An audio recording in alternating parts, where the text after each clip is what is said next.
Good afternoon students, welcome to SRS IAS and law academy.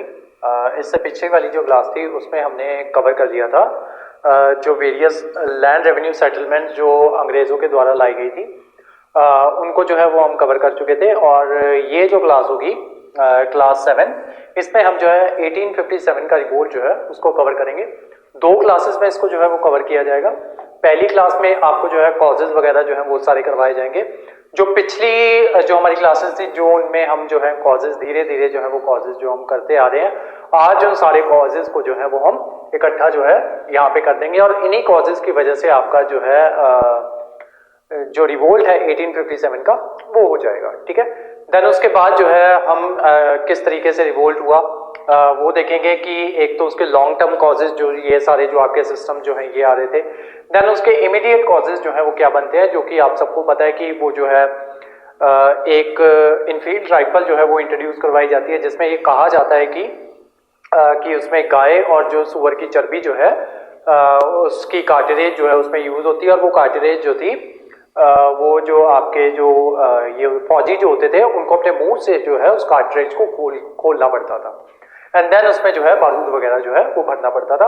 और आपको ये भी बताया जाएगा कि क्या ये बात जो है ये सच थी या फिर नहीं थी। ठीक है, तो दो क्लासेस में हम जो है इसको कवर करेंगे। आज की क्लास में हम जो है जो आपके लॉन्ग टर्म कॉजेज जो है उनको डिस्कस करेंगे और उसी के साथ साथ प्री पॉइंट ऑफ व्यू से देखा जाए तो ये चैप्टर जो होता है आपका 1857 का रिपोर्ट जो होता है ये काफी ज्यादा इंपॉर्टेंट होता है। इससे रिलेटेड बहुत से प्री में क्वेश्चन जो हैं या अदरवाइज जो आपके जो दूसरे ग्रुप बी के एग्जाम्स वगैरह जो निकलते हैं जिनमें ऑब्जेक्टिव क्वेश्चन जो है वो पूछे जाते हैं, इस टॉपिक में से बहुत से आपके क्वेश्चन जो है वो बनते हैं। कौन कौन से क्वेश्चन जो है वो बन सकते हैं वो सारे आज ही की क्लास में हम जो है वो देखेंगे।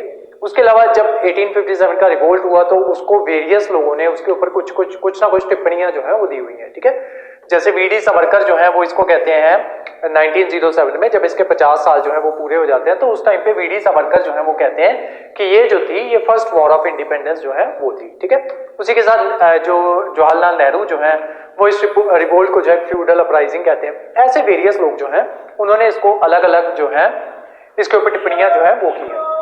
उसी के साथ साथ बहुत से लोगों ने इसके ऊपर बुक्स जो हैं अलग अलग बुक्स जो हैं वो लिखी हुई हैं। वो बुक्स और उनके राइटर्स जो हैं वो भी आपके प्री पॉइंट ऑफ व्यू से काफी ज्यादा इंपॉर्टेंट है, तो वो भी जो है वो आपको लिखवाने हैं। ठीक है, तो क्लास हम स्टार्ट करते हैं रिवोल्ट की। जो पहला जो हमारा टॉपिक होगा इसमें कॉजेज जो है वो करेंगे, कॉजेज। तो जो YouTube वाली क्लास होगी वो एज इट इज ही जितना समझाने वाला पार्ट होगा उतना समझा के वो क्लास जो है वो काट के आपको YouTube पे डाल दी जाएगी। बाकी के जो नोट मेकिंग की क्लास होगी वो सारे के सारे जो हमारे जो पेड स्टूडेंट्स हैं उनके लिए होगी। ठीक है, तो कॉजेज में सबसे पहले जो आपके कॉजेज बनते हैं, ठीक है, ये मैं आपको मेंस पॉइंट ऑफ व्यू से करवा रहा हूँ, लेकिन इसमें से प्री में से भी क्वेश्चन जो है वो बनेंगे। वो जो क्वेश्चन बनेंगे वो मैं आपको साथ के साथ बताता रहूंगा। ठीक है, फिलहाल हम जो है इसको मेंस पर्सपेक्टिव से जो है वो कवर करने जा रहे हैं कि रिवोल्ट के कॉजेज जो है वो क्या हुए। अब इन कॉजेज में क्या क्या आएंगे, जैसे आपके 2 गुट जो है वो बढ़ जाएंगे। ठीक है, और उसके अलावा चार्टर 1813 का चार्टर जो है वो आएगा। उसके अलावा ईश्वर चंद्र विद्यासागर आएंगे।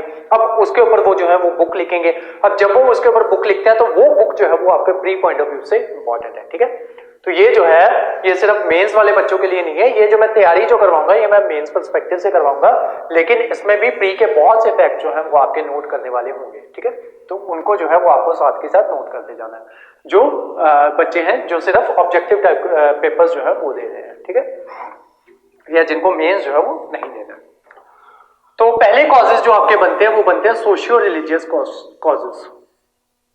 Socio RELIGIOUS religious causes.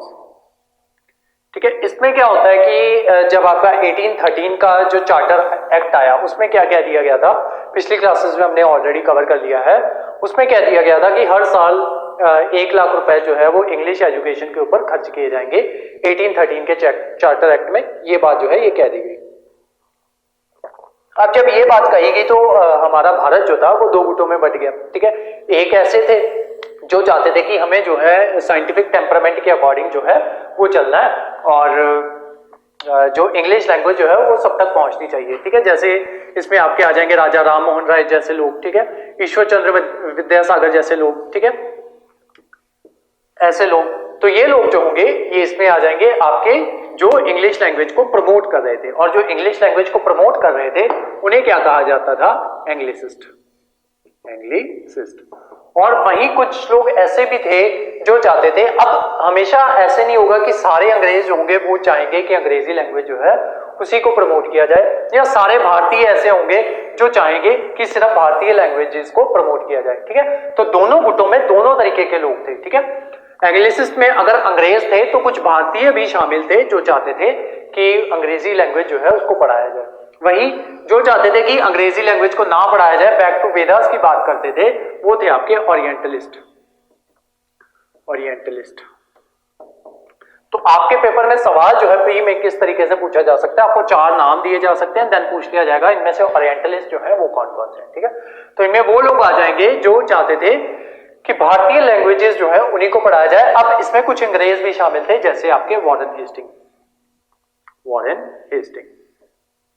ठीक है, इस तरीके के अंग्रेज जो हैं ये शामिल थे। ये कहते थे कि ये इंडियन लैंग्वेजेस जो है उन्हीं को प्रमोट करते थे। इनका मानना था कि इंग्लिश लैंग्वेज जो है जो इनकी नेटिव लैंग्वेजेस जो हैं इंडियंस की, उनको उसी में पढ़ाना चाहिए। ठीक है, तो ये आ गया आपका इंग्लिसिस्ट वर्सेस ओरिएंटलिस्ट वाला जो ये जो थी आपकी डिबेट जो थी ये स्टार्ट हो गई। ठीक है, अब लोग जो थे उनका ये मानना था कि अगर जो है अंग्रेजी जो है वो पढ़ाई जानी शुरू कर दी जाएगी तो उस वजह से क्या होगा, अब ये सोशो रिलीजियस कॉजेज जो है ये आपके किस तरीके से बनते हैं। जब अंग्रेजी लैंग्वेज जो है वो पढ़ानी शुरू की गई तब यहीं पे ओरिएंटलिस्ट में कुछ लोग थे, ठीक है, रूढ़िवादी लोग थे, उनको ये लगता था कि अगर अंग्रेजी हमसे अंग्रेजी जो है इन्होंने हमें अंग्रेजी पढ़ानी शुरू कर दी तो ये आगे जाके हमें क्या बोलेंगे कि तुम लोग जो हो क्रिश्चियनिटी में कन्वर्ट कर जाओ। ठीक है, तो इनका क्या मानना था कि धीरे धीरे हमें जो है क्रिश्चियन जो है वो बना दिया जाएगा, हमसे हमारा धर्म जो है वो छीन लिया जाएगा। ठीक है, तो ये थे आपके ओरिएंटलिस्ट, और यही वजह बनेगी आपकी, वन ऑफ द कॉजेज जो है ये बनेगा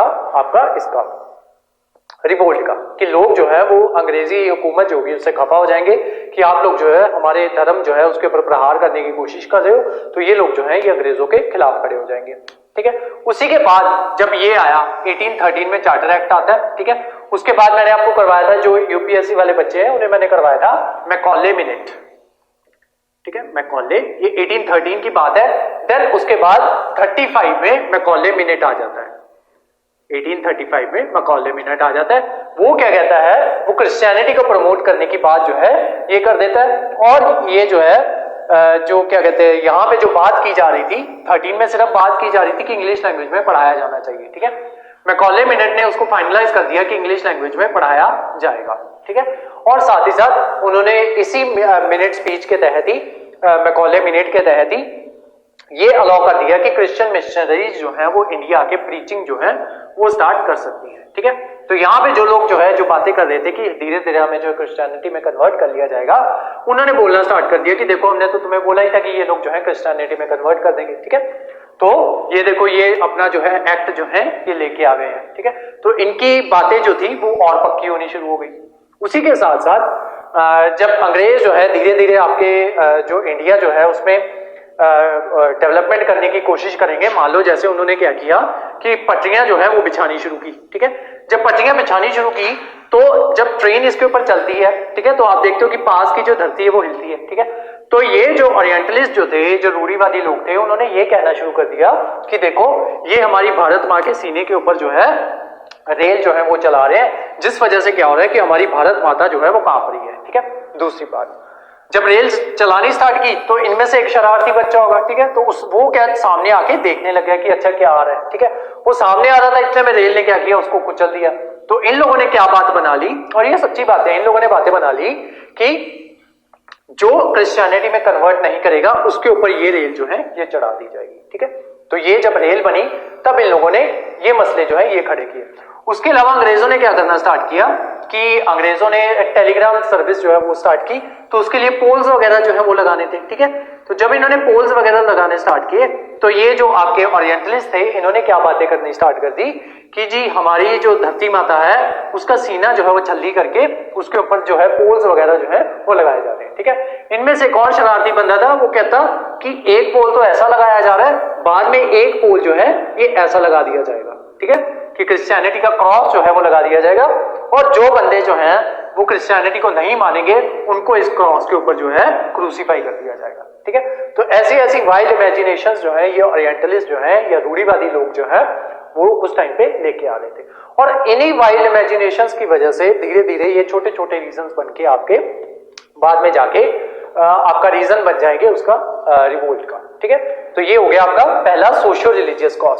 उसके बाद 1829 में क्या कर दिया गया, 1829 में विलियम बेंटिक के द्वारा, बेंटिक BENTIC बेंटिक के द्वारा सती जो है उसको बैन कर दिया गया। ठीक है, तो ये राजा राम मोहन राय ने ये सती जो है ये बैन करवा दी थी। ठीक है, 1829 में सती जो है बैन कर दी गई विलियम बेंटिक के द्वारा। उसके अलावा मैंने आपको जो है नोट्स में जितने भी हमारे गवर्नर्स जो हैं या गवर्नर जनरल जो हैं या फिर वाइसरॉयज जो हैं इंडिया के, जो ब्रिटिश ईस्ट इंडिया कंपनी से आए थे, उन सारों की लिस्ट जो है वो मैंने आपको भेजी हुई है, और जिन्होंने जो जो इंपॉर्टेंट काम किए हैं वो भी उसमें लिखे हुए हैं। ठीक है, ये आपसे डायरेक्ट क्वेश्चन जो है ये पूछ लिया जाता है क्योंकि सती काफी ज्यादा इंपॉर्टेंट है। तो बहुत टाइम तक जो है जो आपके ये जो प्री के क्वेश्चन जो है उसमें ये पूछा गया है कि सती किनके द्वारा बैन की गई थी, किनके एफर्ट्स के द्वारा बैन की गई थी, राजा राम मोहन राय के, किसके द्वारा बैन की गई थी, कौन था गवर्नर जनरल या गवर्नर उस टाइम पे कौन था, वो था विलियम बेंटिक, और कौन से ईयर में। ईयर एज सच इतना जो है वो नहीं पूछते, लेकिन फिर भी आपको जो है पता होना चाहिए 1829 में विलियम बेंटिक के द्वारा राजा राम मोहन राय के एफर्ट्स के थ्रू सती जो थी उसको बैन किया गया। ठीक है, तो ये जो है ये आपको पता होना चाहिए। ठीक है, अब जब सती जो है वो बैन हो गई तो लोगों को क्या लगने लगा कि ये लोग जो है अंग्रेज जो है ये सती बैन इसलिए करवा रहे हैं, ओरिएंटलिस्ट का क्या कहना था कि इनको जो है सती जो है उनको बैन करवा रहे हैं ताकि ये जो हमारी जो विधवा ये है क्या कहते हैं बहू बेटियां हैं उनसे खुद शादी करेंगे और उनसे जो है ये जो है जो बच्चे पैदा होंगे उनको जो है ये अपनी आर्मी में भर्ती करेंगे, और देन जो दूसरे देश जो है या हमारे ही देश है उसके ऊपर ये लोग जो है ये अटैक करवाएंगे। ठीक है, तो ये ऐसी कहानियां जो है मनगढ़ंत कहानियां ये ओरिएंटलिस्ट उस टाइम के बनाते रहते थे। ठीक है, तो दूसरा पॉइंट हो गया आपका ये। थर्ड पॉइंट क्या हुआ, लॉर्ड डलहौजी ने जो है लीगलाइज कर दिया विडो रीमैरिज को 1856 में। ठीक है, 1856 में सिर्फ एक एक्ट जो है नहीं पास हुआ था, 3-4 एक्ट जो है वो एक साथ पास हुए, जो कि मेन रीजन बन गए आपका 1857 के रिवोल्ट का। ठीक है, तो पहले उन्होंने सती बैन करवा दी, देन 56 में क्या हो गया, विडो रीमैरिज जो है उसको अलाउ कर दिया। ठीक है, अब ये रियल स्टोरी जो है वो मैं आपको सुना रहा हूँ। आपके ईश्वर चंद्र विद्यासागर जो है जब बचपन में छोटे थे ना तो वो खेलते होते थे। ठीक है, तो खेलते थे और ये रियल स्टोरी है, जब वो खेलते थे तो उनके बीच में एक लड़की भी खेलती थी। तो एक दिन क्या हुआ कि एकदम से ये सारे मिलके खेलते, और एक दिन क्या हुआ उस लड़की ने आना बंद कर दिया। ठीक है, खेलने आना बंद कर दिया। तो ईश्वर चंद्र विद्यासागर ने अपनी मदर जो है उनसे पूछा कि मम्मी वो जो लड़की आती थी वो लड़की आना बंद हो गया, क्या मतलब क्या हुआ है उसको।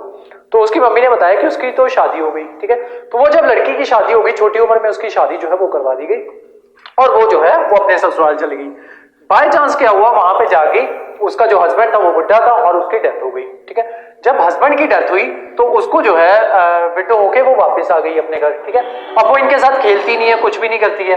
तो ईश्वर चंद्र विद्यासागर ने अपनी मदर से पूछा कि मतलब अब तो वो वापस आ गई है, वो वापस क्यों आई। तो उन्होंने बताया कि ऐसे करके जो है वो विडो हो गई थी तो इस वजह से वो वापस आ गई और अब इस वजह से तुम्हारे साथ अब वो खेलती कूदती नहीं है। ठीक है, ईश्वर चंद्र विद्यासागर ने क्या बोला कि अगर वो विडो हो गई है तो अब क्या दोबारा उससे कभी उसकी कभी शादी नहीं होगी। तो उसकी मदर कहते नहीं होगी, तो वो कहते मैं उससे शादी करूंगा। ठीक है, और ये इतने मतलब उस चीज को लेके इतने ज्यादा ये स्ट्रॉन्ग थे कि इन्होंने उसी लड़की से शादी की। ठीक है, तो इसकी मदर ने जब मना किया कि नहीं तुम उस लड़की से शादी नहीं कर सकते, तो इन्होंने क्या किया, लॉर्ड डलहौजी के पास जो है ये गए और इन्होंने उससे पहले एक बुक लिखी। बुक का नाम है बहुविवाह। बहुविवाह, बहुविवाह का मतलब ये नहीं है कि किसी के बहू से शादी करना। बहुविवाह का मतलब ये है कि मल्टीपल मैरिज, कि अगर किसी लड़की की एक मैरिज जो है वो हो गई है और उसके बाद जो है अगर उसकी डेथ जो है वो हो जाती है, उसके हस्बैंड की डेथ हो जाती है, तो उसको दोबारा विवाह करने की जो है वो अनुमति होनी चाहिए। यानी कि विडो जो हो चुकी है उसको रीमैरिज जो है उसकी होनी चाहिए। तो इसके ऊपर ईश्वर चंद्र विद्यासागर जो है उन्होंने बहुविवाह जो है नाम की बुक लिखी। लॉर्ड डलहौजी जब वो बुक पढ़ते हैं, ठीक है, अब ईश्वर चंद्र विद्यासागर कौन है, इंग्लिशिस्ट है, इंग्लिश लैंग्वेज पढ़ी है, तो वो वैसी ही लैंग्वेज में, अपनी लैंग्वेज में अंग्रेजों को अपनी बात जो है वो समझा सकते हैं। उन्होंने लॉर्ड डलहौजी को अपनी बात समझाई। लॉर्ड डलहौजी ने जो आपका बहुविवाह जो है विडो रीमैरिज जो है, विडो रीमैरिज एक्ट जो है वो पास कर दिया। एंड देन उसके बाद जो है जो विडो की रीमैरिज जो है वो होनी स्टार्ट होगी। उसी के साथ क्या हुआ, जैसे ही इनकी मैरिज होती है 1-2 साल में ही ईश्वर चंद्र विद्यासागर जो है वो प्रिंसिपल बन गए। उनके दोस्त कहते हैं, ठीक है, अब ये रियल स्टोरी नहीं है, ये मैं खुद से बता रहा हूं, उनके दोस्त कहते हैं कि यार हम सोच रहे थे कि विडो से तो शादी नहीं करनी होती, यहाँ तो ईश्वर चंद्र जो विद्यासागर जो है वो तो शादी करते, वो तो प्रिंसिपल बन गया। इसका मतलब ये है कि जो हमारे जो ये जो थे पूर्वज जो थे वो हमें गलत शिक्षा दे रहे थे, ठीक है। तो इस तरीके से आपकी विडो रीमैरिज जो है वो और ज्यादा होने लगी। जो बुक का नाम जो है वो आपके लिए इंपॉर्टेंट है, बुक का नाम लिख लो, बहुविवाह। उसी के साथ 1856 में ही इन्होंने अंग्रेजों ने एक और एक्ट पास किया, ठीक है। मैंने बोला था 2-3 एक्ट पास करेंगे, एक एक्ट 1856 में कौन सा पास करते हैं ये, और यही सारे एक्ट जब एक साथ इतने सारे एक्ट पास करेंगे वही एक रीजन बन जाएगा 1857 के रिवोल्ट का। सेकंड एक्ट इन्होंने कौन सा पास किया, इन्होंने बोल दिया कि अगर कोई भी इंसान, ठीक है, अपनी मर्जी से क्रिश्चियनिटी में कन्वर्ट कर जाता है, ठीक है, तो जो उसके पेरेंट्स जो हैं वो उसको ये नहीं कह सकते कि तू जो है हमारी जो ये जो है संपत्ति है उससे उसको बेदखल जो है वो नहीं कर सकेंगे, ठीक है। तो ये जो है अंग्रेजों ने 1856 में एक और एक्ट जो है रिलीजियस डिसेबिलिटी एक्ट जो है वो लेके आए 1856 में, रिलीजियस डिसेबिलिटी एक्ट, जिसके तहत ये कह दिया गया कि अगर कोई भी इंसान जो है अपना धर्म जो है अपनी मर्जी से कन्वर्ट कर रहा है या क्रिश्चियनिटी में जा रहा है तो उसका अपनी पैतृक संपत्ति के ऊपर हक होगा, ठीक है, उसको बेदखल जो है उससे नहीं किया जा सकता, ठीक है। तो ये सारी जो थे कॉजेज आपके सोशियो रिलीजियस कॉजेज थे। अब सेकंड कॉजेज जो इसके ऊपर आते हैं वो आते हैं economic causes. Economic causes, economic causes में क्या आता है कि जो आपके ये जो है जो पिछली क्लास में हमने किए कि जो वेरियस लैंड रेवेन्यू सेटलमेंट जो लेके आए थे वो आपके इकोनॉमिक कॉजेज बनते हैं। जैसे आपका 3 सिस्टम हमने किए थे, महलवारी, जिम्मेदारी और रॉयतवारी, ठीक है। तो 3 सिस्टम जो है उनकी वजह से किसान जो थे वो ऑलरेडी इनसे दुखी थे और वो जो है किसान बाद में इसमें पार्टिसिपेट करेंगे। उसके अलावा एक चीज और यहां पे ध्यान में रखो कि जब मैं आपको करवाऊंगा ना रिवोल्ट करवाऊंगा या जब अंग्रेजों ने, क्योंकि हिस्ट्री जो है 1857 के बाद वाली जो हिस्ट्री है वो सारी अंग्रेजों के द्वारा लिखी गई है, तो अंग्रेज जो है वो इस रिवोल्ट को कहेंगे कि ये रिवोल्ट जो था सिर्फ सेंट्रल इंडिया में तक ही था, बाकी जगह पे ये रिवोल्ट जो है वो हुआ ही नहीं। लेकिन मैं जो है जो आपको शीट जो है मैं आपको सेंड करूंगा उसमें मैं आपको वेरियस प्रूफ्स दूंगा कि देखो रिवोल्ट जो है वो आपका असम वाली साइड में भी चल रहा था, नीचे डाउन जो आपकी साउथ वाली साइड है वहां पे भी रिवोल्ट जो है वो आपका चल रहा था, और सेंट्रल में तो अंग्रेज खुद ही मानते हैं कि वहां पे भी रिवोल्ट चल रहा था। अब जब आपकी बुक्स वगैरह जो लिखी गई है ना वो ब्रिटिश के द्वारा लिखी गई है, ठीक है, जो हिस्ट्री आपकी लिखी गई है उस टाइम पे वो ब्रिटिश जो है उनके द्वारा लिखी गई है, ठीक है। तो वो जो है वो ब्रिटिश हमें क्या जो है हमें क्या समझाना चाहते थे कि तुमने एक रिवोल्ट किया, ठीक है, थोड़ी सी जगह पे तुमने रिवोल्ट किया, तुम एक साथ मिलके भी नहीं आए, ठीक है, और हमने तुम्हारा रिवोल्ट जो है बहुत इजीली क्रश कर दिया, ठीक है।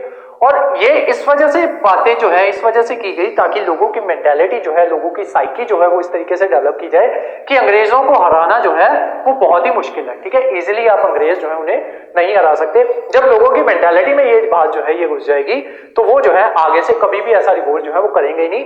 क्यों? क्योंकि उनके दिमाग में ऐसा होगा ही नहीं कि हम कभी भी अंग्रेजों से जीत सकते हैं, ठीक है। तो वो जो है जो आपकी बुक्स वगैरह जो है इस वजह से वहां पे ऐसी बातें जो है ये लिखी गई हैं कि रिवोल्ट जो था वो सिर्फ सेंट्रल इंडिया में था, ठीक है। तो ये जो है ये आगे जाके आपका दोबारा से ये चीज जो है ये मैं दोबारा से आपकी कनेक्ट करूंगा आगे जाके, ठीक है। वापस आते हैं इकोनॉमिक उसके ऊपर आपकी कॉजेज के ऊपर। तो पहला कॉज हो गया आपका कि लैंड रेवेन्यू सेटलमेंट आ गई। अब उसकी वजह से क्या होता था, जब बीच में मैंने आपको रोहितवारी करवाया था तब मैंने उसको बताया था ना कि मनी लैंडर्स जो थे वो आ गए। अब जब मनी लैंडर्स आ गए हैं तो लोग जो है वो मनी लैंडर से भी दुखी हैं, ठीक है। तो जब वो लोग जो है जिम्मेदारों से दुखी हैं लोग और मनी लैंडर से दुखी हैं तो लोग जो है अंग्रेजों के खिलाफ रिवोल्ट करेंगे, लेकिन मनी लैंडर्स और जो आपके जिम्मेदार जो है वो अंग्रेजों का साथ देंगे, ठीक है। तो ये इकोनॉमिक कॉजेज बन जाते हैं। उसी के साथ साथ कमर्शियलाइजेशन ऑफ एग्रीकल्चर जो है वो हो जाता है, ठीक है। अंग्रेज आके कहते हैं कि हम जो है धान वगैरह जो है वो तुमसे हम नहीं खरीदेंगे, अगर कुछ तुम्हें उगाना है अपनी जमीन के ऊपर तो तुम इंडिगो वगैरह जो है वो उगा लो, शुगर केन उगा लो, कॉटन जो है वो उगा लो, ओपियम जो है वो उगा लो। तो उस तरीके से कमर्शियलाइजेशन ऑफ एग्रीकल्चर जो है वो हो जाता है, ठीक है। उसके अलावा डिस्ट्रक्शन ऑफ हैंडीक्राफ्ट, ठीक है। अब जब कमर्शियलाइजेशन ऑफ एग्रीकल्चर होता है तो उसके अलावा क्या होता था कि ये लोग क्या करेंगे इसको समझने के लिए, डिस्ट्रक्शन ऑफ हैंडीक्राफ्ट, ठीक है। वैसे तो ये मैं एक बार पहले भी समझा चुका हूं, लेकिन आज जो है एक अलग पॉइंट ऑफ व्यू से भी समझाता हूं इसको, ठीक है।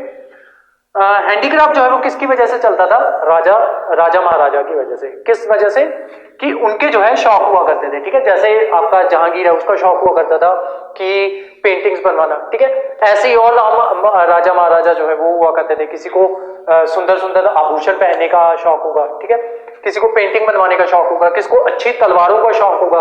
और वो शौक जो है वो कौन पूरा करते थे? हैंडीक्राफ्ट्स, जो हैंडीक्राफ्ट बनाते थे, ठीक है। कोई तलवारबाज हो, जो तलवार चलाता तलवार बनाता है वो इंसान हो गया, ठीक है।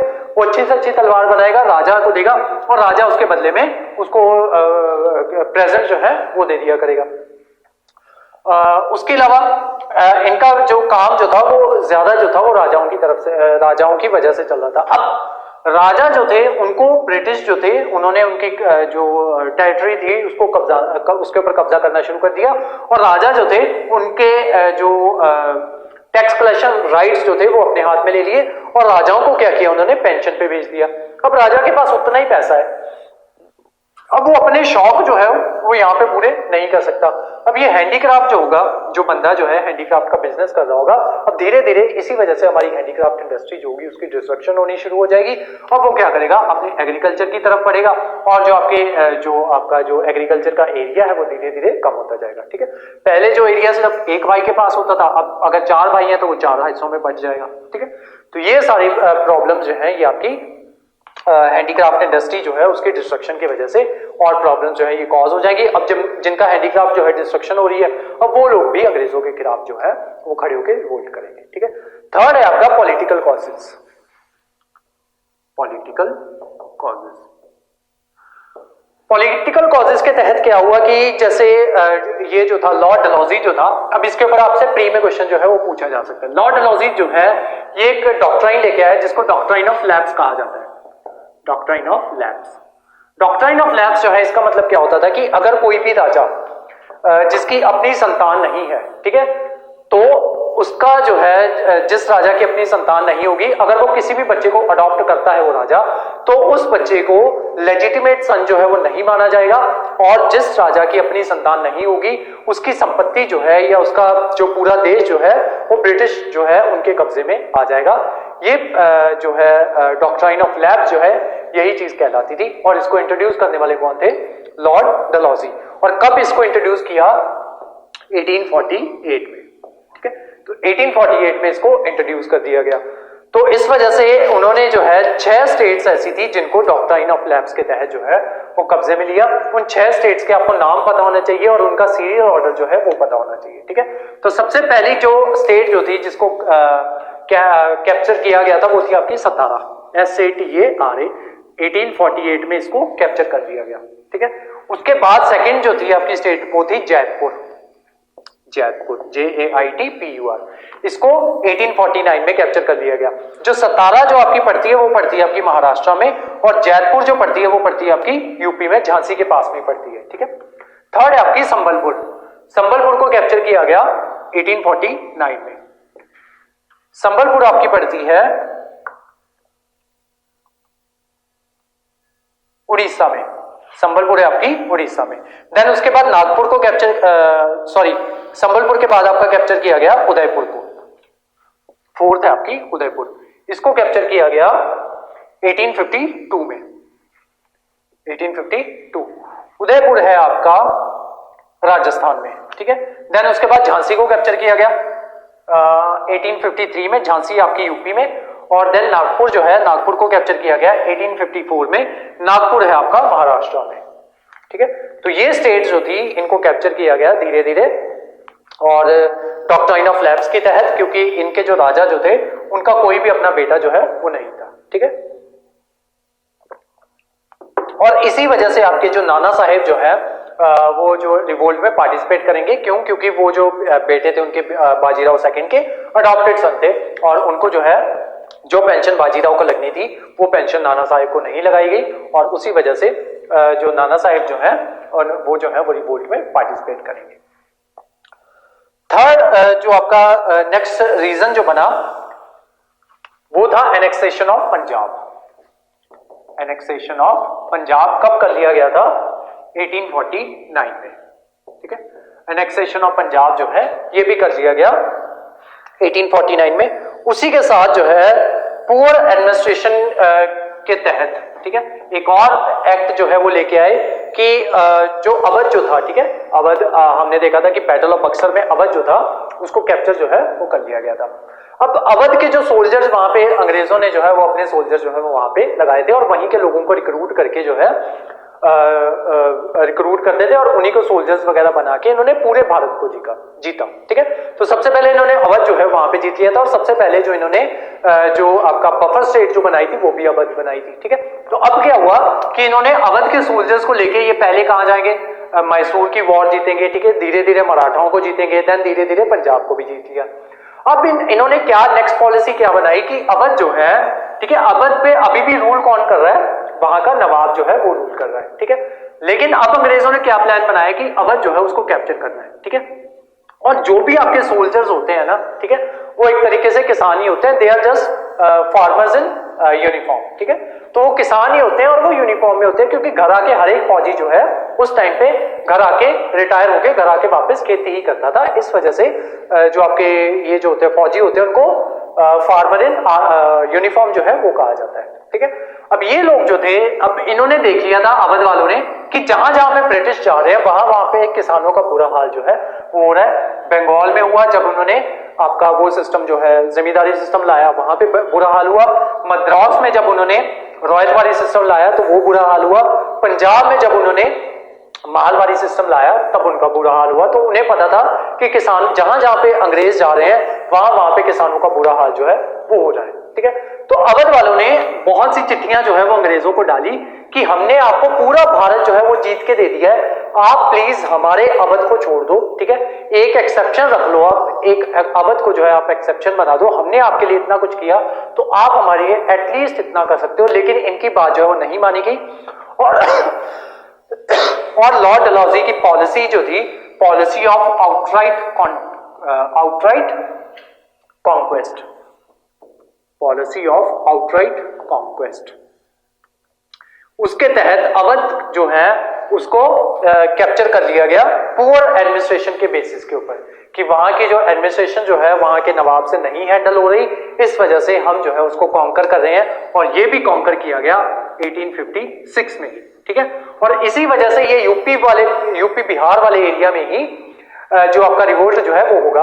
उसके रीजन एक और सुनो, अवध वाले क्या है वो पहले से आर्मी में है, ठीक है। और बहुत से लोग जो हैं वो यहाँ से सूबेदार तक की पोजीशन जो है वहां तक पहुंच चुके हैं, मतलब ऑफिसर्स जो है वो बन चुके हैं, ठीक है।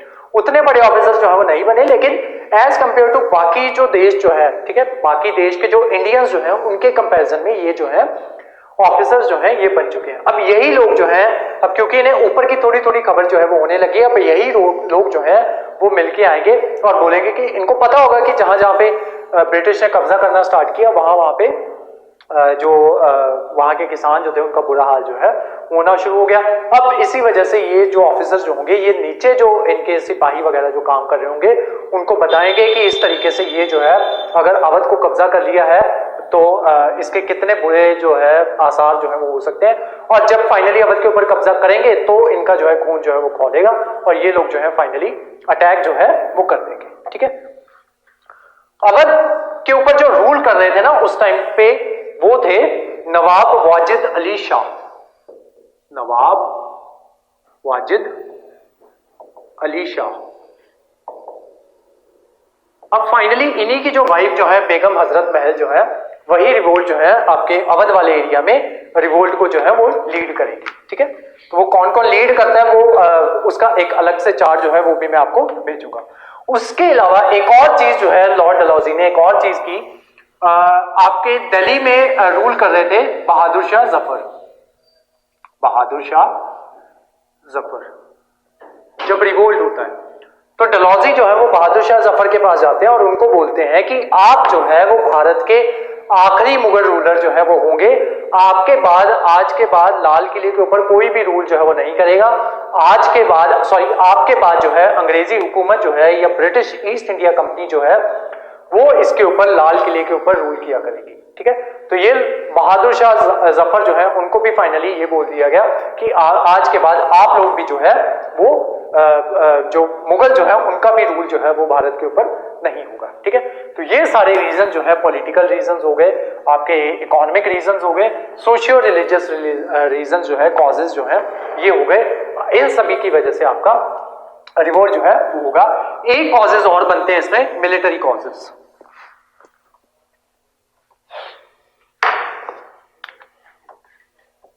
मिलिट्री कॉजेज, ठीक है। आपको पता होना चाहिए ना कि क्यों, क्या, किन सारे कारणों की वजह से, जब मेंस में आंसर लिखना है तो इस चीज का पता होना चाहिए कि क्या सारे ऐसे कारण बने जिस वजह से रिवोल्ट जो है वो हो गया, ठीक है। मिलिट्री कॉजेज में सबसे पहला lack of promotion. Lack of promotion कि जो हमारे जो इंडियन होते थे उनको ज्यादा से ज्यादा जो है सूबेदार लगाया जाता था, उसके बाद उनकी प्रमोशन जो है वो आगे नहीं होती थी, ठीक है। तो पहला ये हो गया। सेकेंड, इनइक्वल सैलरीज कि जो अंग्रेज जो आते थे उनको क्या किया जाता था, उनको ज्यादा सैलरी जो है वो दी जाती थी, और जो भारतीय जो थे उनको कम सैलरी जो है वो दी जाती थी। थर्ड है रेशियल डिस्क्रिमिनेशन कि किस रेस से आप बिलोंग करते हो उसके बेसिस के ऊपर आपके साथ डिस्क्रिमिनेशन जो है वो की जाती थी, ठीक है। जो आपके जो अंग्रेजी ऑफिसर्स जो होते थे उनको अच्छा खाना दिया जाता था, इनको गंदा खाना दिया जाता था, कम पैसे दिए जाते, तो ये सारी डिस्क्रिमिनेशन जो है उनके साथ उनकी रेस के बेसिस पे डिस्क्रिमिनेशन जो है वो की जाती थी। नेक्स्ट है डबल भत्ता। डबल भत्ता, अब हुआ क्या कि जब अवध के सैनिकों को नीचे मराठाओं के साथ लड़ने के लिए लेके गए तो उनको ये कहा गया कि तुम्हें जहां इतनी जो तनख्वाह यहां पे मिलती है वो तो मिलेगी मिलेगी। अब क्योंकि तुम दूसरे देश में लड़ने के लिए जा रहे हो, ठीक है, क्योंकि मराठा उस टाइम पे दूसरे राजा जो थे वो रूल किया करते थे, और वो स्टेट जो थी वो भी एक अलग देश थी, वो सब भारत का पार्ट उस टाइम पे नहीं थे, ठीक है। तो वो जो थे अपने अलग देश पे रूल किया करते थे। तो अवध के सैनिकों को क्या कहा गया कि तुम जो है पहले तुम्हें मैसूर पे हमें अटैक करना है, तो तुम अलग देश में जा रहे हो, तो हम तुम्हें क्या करेंगे, हम तुम्हें डबल भत्ता जो है वो देंगे, ठीक है। तो इनको डबल भत्ता जो है वो दिया गया मैसूर आने के लिए। फिर मैसूर से महाराष्ट्र गए आपके मराठाओं से लड़ने के लिए, फिर इनका डबल भत्ता दिया गया। फिर आगे इनको सिंध लड़वाया गया, वहां पे डबल भत्ता दिया गया। देन सिंध के बाद पंजाब से लड़वाया गया, डबल भत्ता दिया गया। अब यहां पे क्या हुआ, सारा भारत जो है वो अंग्रेज जीत चुके हैं, अब ये एक ही देश है, ठीक है। अब इनका डबल भत्ता जो था वो बंद कर दिया गया, इनको बोल दिया गया ये तो एक ही देश है, ठीक है। तुम्हें डबल भत्ता दिया जाता था जब तुम्हें दूसरे देश के साथ लड़ने जाना होता था, अब तुम्हारा एक ही देश है, तो आज से तुम्हारा डबल भत्ता जो है वो बंद कर दिया जाएगा, ठीक है। तो यहां पे क्या हुआ, इनकी सैलरीज जो थी वो ऑलमोस्ट हाफ हो गई, ठीक है, हाफ हो गई इनकी सैलरीज। उसी के साथ साथ क्या कर दिया गया, एक इंडियन पोस्टेज एक्ट जो है 1856 में ही, ठीक है, इंडियन पोस्टेज एक्ट जो है वो ला दिया गया, जिसके तहत क्या किया जाता था, अगर किसी भी सिविलियन को या किसी भी आर्मी पर्सोनल को चिट्ठी लिखनी है तो उसके लिए उन्हें क्या करना पड़ेगा, एक स्टैंप जो है वो लगानी पड़ेगी, और वो स्टैंप ड्यूटी जो है वो देनी पड़ेगी। चिट्ठी के ऊपर वो जो है टिकट वगैरह जो आप लगाते हो ना, वो टिकट जो है वो लगानी पड़ेगी। आज से पहले वो टिकट सिर्फ सिविलियंस को लगानी पड़ती थी, आर्मी पर्सोनल को टिकट वो जो है अपनी चिट्ठी के ऊपर वो स्टैंप जो है वो नहीं लगानी पड़ती थी। आज के बाद आर्मी पर्सोनल को भी वो चिट्ठी के ऊपर वो स्टैंप जो है वो लगानी पड़ेगी। एक उन्होंने क्या किया है, तुम्हारी सैलरी जो है वो आधी कर दी है, दूसरा तुमसे एक्स्ट्रा पैसे जो है वो टिकट के वो भी लेना स्टार्ट कर दिया, ठीक है। तो अब ये जो है जो आपके आर्मी वाले लोग जो है वो भी इनके खिलाफ जो है वो हो जाएंगे। उसके अलावा passing of general service enlistment act 1856, general service enlistment act 1856, इसमें क्या कहा गया कि जो भारतीय जो थे ना उनका ये मानना था कि अगर वो देश से बाहर या समुद्र पार करके किसी दूसरे देश में चले जाएंगे तो उससे क्या होगा कि उनका जो उनके जो पूर्वज जो है ना उनसे उनका रिश्ता जो है वो टूट जाएगा, या उनका धर्म जो है वो जो है वो अपवित्र हो जाएगा, ठीक है। मतलब अगर जो है कोई इंसान जो है वो हिंदू है तो अगर वो 7 समुद्र पार कर देता है या एक भी समुद्र जो है वो पार कर देता है तो वो हिंदू नहीं रहेगा, उसका जो उसके जो पूर्वज जो है उनसे रिश्ता जो है वो खत्म हो जाएगा, ठीक है। अब इस एक्ट के थ्रू जो है ये कह दिया गया कि अगर तुम्हें ब्रिटिश उसमें रहना है, ब्रिटिश आर्मी में अगर तुम हो, ठीक है, तो अगर तुम्हें कहीं पे भी सर्व करने के लिए बुलाया जाएगा तो तुम्हें वहां पे सर्व करने के लिए जाना पड़ेगा, ठीक है। तो ये एक्ट लाया गया 1856 में ही, जनरल सर्विस एनलिस्टमेंट एक्ट। उसके अलावा रिलीजियस जो आपके सिंबल्स जो थे उनको बैन कर दिया गया आर्मी में से, ठीक है। जैसे कई लोग होते हैं ना यहाँ पे ओम जो है वो लिखवा लेते हैं, कई लोग एक ओमकार लिखवा लेते हैं, वो सारे जो आपके रिलीजियस सिंबल्स जो थे उनको आर्मी में से बैन कर दिया गया, ठीक है। उसी के साथ एक चीज और हुई, क्रीमियन वॉर जो है वो शुरू हो गई, ठीक है। क्रीमियन वॉर जो है वो शुरू हो गई रशिया आपका जो ब्रिटिश इनके बीच में, ठीक है। ब्रिटिश और फ्रेंच जो है वो मिलके जो है रशिया के साथ जो है वो लड़ रहे थे। ये वॉर शुरू होती है 1853 से 56 के बीच में, ये रशियन क्रीमियन वॉर जो है ये स्टार्ट हो जाती है, सॉरी क्रीमियन वॉर जो है ये स्टार्ट हो जाती है, ठीक है।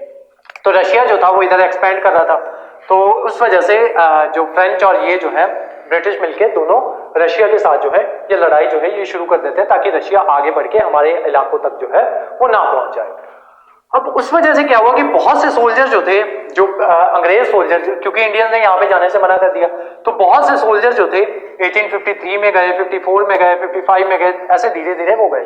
56 में इन्होंने ये एक्ट इनको मजबूरी में लाना पड़ा कि हमारे जो है सोल्जर्स यहाँ पे ज्यादा मर रहे हैं और हमें सोल्जर्स की जरूरत है, तो इस वजह से ये 56 में एक्ट लेके आया और इनको भी यहाँ से भगाना स्टार्ट कर दिया कि जाके रशियंस के साथ लड़ो। उस वजह से क्या हुआ कि इंडियन में जो ब्रिटिश जो गोरे सोल्जर्स जो थे उनकी गिनती जो है वो कम पड़ गई, ठीक है। अब उनकी गिनती कम पड़ गई तो इस वजह से लोग जो थे उनको भी धीरे धीरे समझ में आने लग गया कि ब्रिटिश जो है यहाँ पे बहुत कम है और यही सही मौका है उनके ऊपर अटैक करने का। तो यही मौके की ताक में वो जो है फाइनली इनके ऊपर जो है वो अटैक कर देते हैं। तो ये सारे आपके रीजंस बनते हैं जो आपके लॉन्ग कॉजेज थे, लॉन्ग टर्म कॉजेज थे, जो आपके रिवोल्ट के रीजन बनते हैं। जो नेक्स्ट क्लास होगी उसमें हम कवर करेंगे कि शॉर्ट टर्म कॉजेज जो है वो क्या क्या थे, जिस वजह से फाइनली जो रिवोल्ट जो है वो हो जाता है। एक मेन कॉजेज जो थे ये 1856 में जो 4-5 एक्ट जो मैंने आपको बताए हैं आज, जो वो पास हो गए, एक तो वो मेन कॉजेज बनते हैं और उसके अलावा जो फाइनल जो मेन कॉज बनेगा वो बनेगा आपका इनफील्ड राइफल, जिसके ऊपर ये कहा गया था कि इसके ऊपर काऊ और पिग का जो ग्रीस जो है उनका मांस जो है वो इनके ऊपर लगा हुआ है, ठीक है। बाकी बच्चे जो है वो यहां तक जो है वो नोट्स बना लो, ठीक है। और जो नेक्स्ट क्लास होगी उसमें हम जो है जो इमीडिएट कॉजेज जो है इस लड़ाई के 1856 के रिवोल्ट के वो क्या थे वो कवर करेंगे और उसके देन कॉन्सिक्वेंसेस क्या निकले वो कवर किए जाएंगे, ठीक है। तो जो दूसरे बच्चे थे ग्रुप बी वाले बच्चे या जो अदर गवर्नमेंट एग्जाम्स जो है वो दे रहे हैं वो वाले बच्चे, उनकी क्लास जो थी वो यही तक थी। Thank you so much.